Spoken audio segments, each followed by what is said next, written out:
Hey everyone, welcome back to my channel आज study. तो कैसी चल रही है आपकी तैयारी? In this video we are going to discuss about the important topic regarding BEd entrance education commission in India. तो आपको पता है बहुत ही इम्पोर्टेंट टॉपिक है education commission and committees in India. 20 number की पूछी जाती है, तो इस वीडियो में हम इसको डिस्कस करेंगे। सबसे पहले बात करते हैं कि एजुकेशन कमीशन जो इंडिया में बनी थी उसको 2 पार्ट्स में डिवाइड किया जाता है। 2 पार्ट्स में डिवाइड किया जाता है, pre independence era and post independence era. So in this video we are going to discuss about the pre independence era of education commission and committees. तो सबसे पहले देखते हैं हम ये जो एजुकेशन कमेटी कौन कौन सी प्री इंडिपेंडेंस एरा में बनी थी। तो मैकालेज मिनट्स हम देखेंगे इस वीडियो में, हम डिस्कस करेंगे। Wood's dispatch, Indian education commission जिसको हंटर कमीशन भी कहा जाता है, Indian university commission, Sadler commission, Calcutta university commission and Wardha commission. तो इन सब टॉपिक्स को हम इस वीडियो में डिस्कस करेंगे। तो वीडियो को स्टार्ट करते हैं। मैकालेज मिनट्स की बात करते हैं। तो लॉर्ड मैकाले कौन थे? Macaulay he was the member of governor council, governor general की काउंसिल थी जो उसके मेंबर थे 1834 से 1838 के बीच। लॉर्ड विलियम बेंटिक उस टाइम गवर्नर जनरल थे इंडिया के, तो उनके टाइम वो यहाँ पे इंडिया में आए थे, उनकी काउंसिल के एक मेंबर थे। तो minutes passed by Thomas Babington Macaulay in 1835 में उन्होंने ये जो अपना मिनट्स है इस पास किया था। तो इसमें बेसिक सा कॉन्सेप्ट क्या था, इन्होंने देखा कि जो इंडिया का एजुकेशन सिस्टम है उसमें बहुत सारी कमियां हैं। तो उन्होंने राय दी कि he promotion of English language culture and literature in India, ताकि जो इंग्लिश का जो पिछड़ा हुआ एजुकेशन सिस्टम है उसको थोड़ा सुधार किया जाए। इसलिए मैकाले ने ये मिनट्स पास किया 1835 में। तो हम देखते हैं कि जो विलियम बेंटिक थे उसके उस टाइम उनका क्या रोल था इंडिया की सोशल जो सोसाइटी में है। तो हम सबसे पहले देखते हैं William Bentinck took effective steps to root out social evils like sati and infanticide. तो जो लॉर्ड विलियम बेंटिक थे उन्होंने राजा राम मोहन राय, आपने नाम सुना होगा, आप नोट भी कर सकते हैं जो मैं बोलता जा रहा हूँ। तो राजा राम मोहन राय के साथ, राजा राम मोहन राय के बारे में आप जानते हो कि जिन्होंने ब्रह्म समाज की स्थापना की, उनके साथ मिलके 1829 में सती प्रथा का अंत किया, जो एक वर्स इविल था इंडियन सोसाइटी में, इंडियन सोशल सिस्टम में। उसका उन्होंने अंत किया और इन्फेंटिसाइड को, जो बाल हत्या है, उसको भी उन्होंने ख़त्म किया। विलियम बेंटिक के टाइम ये हुआ था। William Bentinck advocated several education reforms in order to ensure an all-around social progress in India। William Bentinck ने बहुत सारे ऐसे एजुकेशन रिफॉर्म्स लाए जिसमें जो सोशल प्रोग्रेस है इंडिया की उसमें मतलब बढ़ोतरी हुई। नेक्स्ट देखते हैं हम, William Bentinck induced reforms in the educational system prevailed in India. जो एजुकेशन सिस्टम है उसको उन्होंने बढ़ावा दिया, एजुकेशन सिस्टम को उन्होंने विलियम बेंटिक ने सुधार किया। In the resolution of March 7, 1835 it was decreed that English would be the official language of India in the higher branches of administration. तो विलियम बेंटिक ने 1835 में कहा कि जो इंग्लिश है वो इंडिया की जो हायर एडमिनिस्ट्रेशन ब्रांचेस है उसमें एक ऑफिशियल लैंग्वेज होगी। अब नेक्स्ट हम बात करते हैं वुड्स कमीशन। वुड्स का जो कमीशन था इसके जो चेयरमैन थे चार्ल्स वुड, 1854 में आया था। It is called the Magna carta of Indian education. इसको इंडियन एजुकेशन का मैग्ना कार्टा कहा जाता है। इसके चेयरमैन थे वो चार्ल्स वुड थे। It recommend the open of a native language school and an Anglo vernacular school.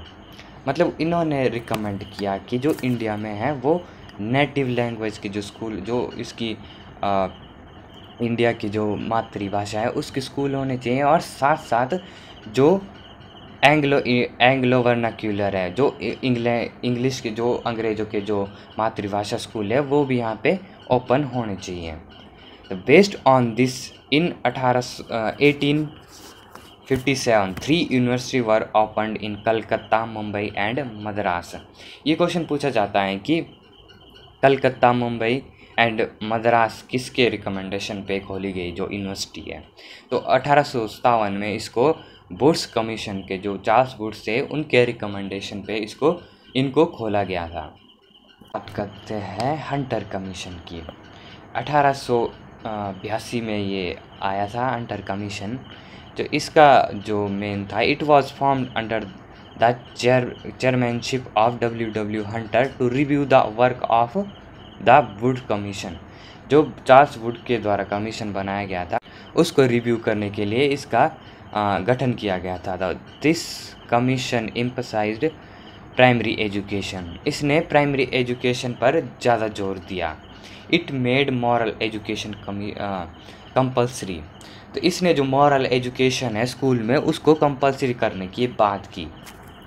Next हम देखते हैं कि government should gradually withdraw itself from the field of secondary education. तो इन्होंने कहा कि गवर्नमेंट को धीरे धीरे जो सेकेंडरी एजुकेशन है उससे विड्रॉ कर लेना चाहिए, मतलब उससे हट जाना चाहिए गवर्नमेंट को धीरे धीरे।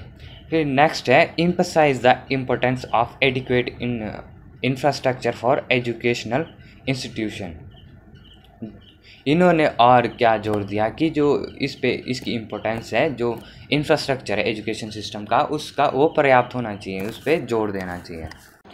नेक्स्ट बात करते हैं रैलक कमीशन, और इसको यूनिवर्सिटी कमीशन भी कहा जाता है। इसका गठन हुआ था 1902 में। तो it was formed under the chairmanship of Thomas Raleigh जो थे थॉमस रैलिग, उनके चेयरमैनशिप में इसका गठन किया था। बाय दिस कर्जन, जो कर्जन थे उस टाइम हमारे इंडिया के viceroy, wanted to establish government office in universities. Curzon चाहते थे कि जो यूनिवर्सिटी है इंडिया में उसमें गवर्नमेंट के ऑफिसेज हो। हम बात करते हैं सैडलर कमीशन की, जिसका गठन 1917 में हुआ था। Its president was Michael Sadler इसके प्रेसिडेंट थे। तो all the teaching staff in Calcutta were to be organised so that Calcutta university would be a full fledged university. उन्होंने कहा कि जो टीचिंग स्टाफ है कलकत्ता यूनिवर्सिटी में वो एक ऑर्गेनाइज्ड फॉर्म में होना चाहिए, ताकि जो कलकत्ता यूनिवर्सिटी है वो फुल फ्लेज्ड लगे, मतलब पूर्ण व्यवस्थित लगे। नेक्स्ट देखते हैं हम हर्टॉग कमीशन। 1929 में इसका गठन हुआ था। Its president was sir Philips Hartog. Next है इसका survey the development of education in India. इसने जो एजुकेशन की डेवलपमेंट है उस पर सर्वे किया था।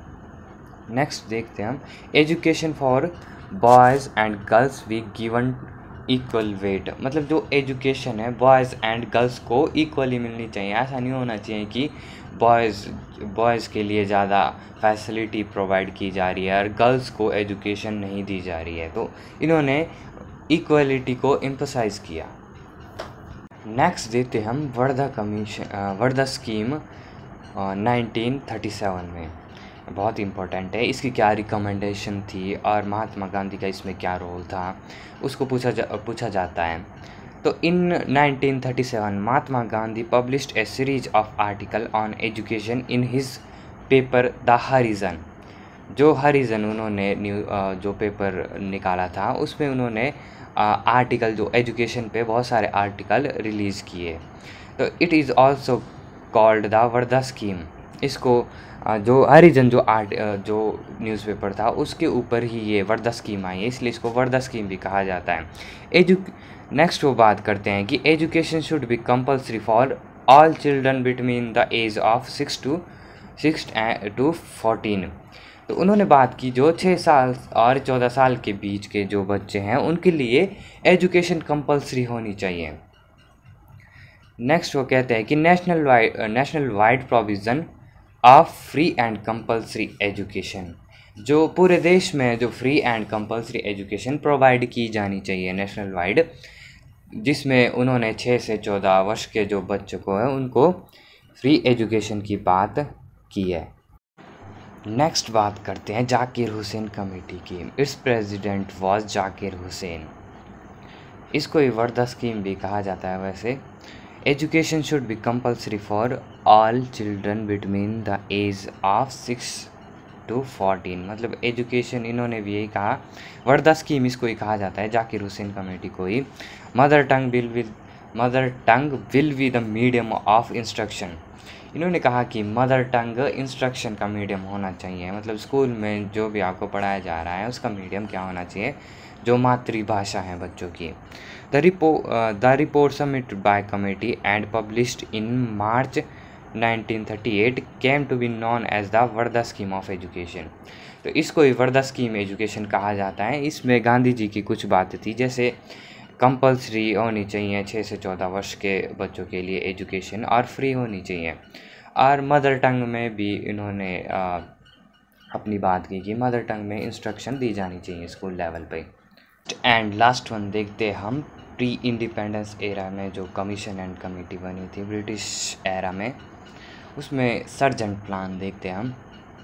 उन्होंने क्या रिकमेंडेशन दी कि it emphasize the establishment of primary school and secondary school, मतलब इन्होंने प्राइमरी स्कूल को खोलने की और सेकेंडरी स्कूल को खोलने पर ज़्यादा एम्फेसिस किया था। And it emphasised the free education को इन्होंने एम्फेसाइज किया। तो इस वीडियो में हमने क्या क्या देखा कि जो कमीशन एंड कमेटी बनी जो प्री इंडिपेंडेंस एरा में, ब्रिटिश एरा में, ये जो प्री इंडिपेंडेंस एरा है इसकी कमीशन एंड कमेटी उतनी इंटरेस्टिंग नहीं है, लेकिन इनकी जो रिकमेंडेशन है वो पूछी जाती है, कई बार पूछी जाती है। बहुत सारी रिकमेंडेशन मैंने इसमें आपको बता दी है, बाकी आप खुद भी जो इससे ढूंढ सकते हैं। जो मैंने यहाँ पे कमीशन एंड कमेटीज़ कमीशंस बताई है उससे रिलेटेड आप रिकमेंडेशन ढूंढ सकते हैं। प्रीवियस ईयर क्वेश्चन पेपर को आप एनालाइज कर सकते हैं कि किस तरह से क्वेश्चन पूछे जाते हैं।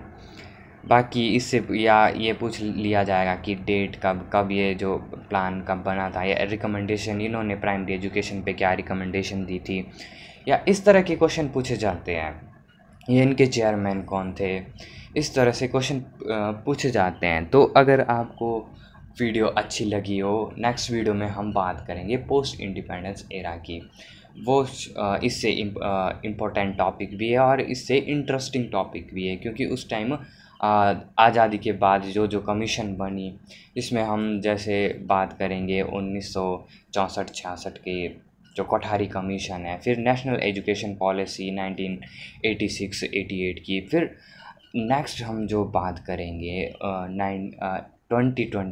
2020 का जो नेशनल न्यू एजुकेशन पॉलिसी है, वो बहुत ही इम्पोर्टेंट है, उससे क्वेश्चन आता ही आता है, उस पे भी हम बात करेंगे। तो अगर आपको वीडियो पसंद आई हो तो वीडियो को लाइक करें और चैनल को सब्सक्राइब करें, और आपके दोस्त जो तैयारी कर रहे हैं उनके साथ भी शेयर करें।